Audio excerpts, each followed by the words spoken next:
আসসালামু আলাইকুম ভিউয়ার্স, এ হচ্ছে আচারের দোকান। দেখুন এখানে কত ধরনের আচার রয়েছে। তো তার সাথে আমি একটা জিনিস খেয়াল করতেছি যে দেখুন এখানে কিন্তু অনেকগুলো মৌমাছি উঠতেছে।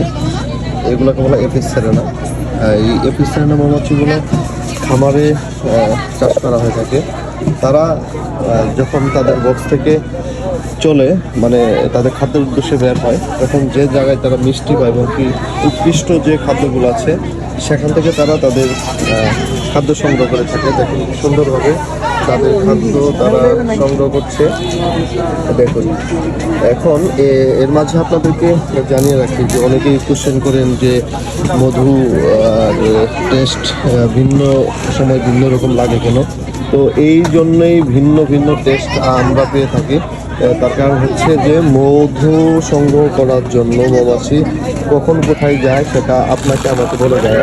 তারা যেখানে তাদের উৎকৃষ্ট খাদ্য পায় সেখান থেকে তারা তাদের মানে কুলেন সংগ্রহ করে থাকে বা মিষ্টি সংগ্রহ করে থাকে, যেটাতে তারা মৌমাছি মধু তৈরি করতে পারবে। আশা করি আপনারা বুঝতে পেরেছেন। আর দেখুন আচারগুলো কিন্তু হেভি টেস্টি। আমি এসেছি একটা মেলাতে যেখানে আচারের হরেক রকমের আচার রয়েছে। তার ফাঁকে আপনাদেরকে এই ভিডিওটা আপনাদের জন্য ভিডিওটা করে নিলাম। তো আশা করি আপনারা বুঝতে পেরেছেন। আরও কোনো কোশ্চেন থাকলে টোটাল পর অবশ্যই আপনারা কোশ্চেন করবেন। মৌমাছি কীভাবে তারা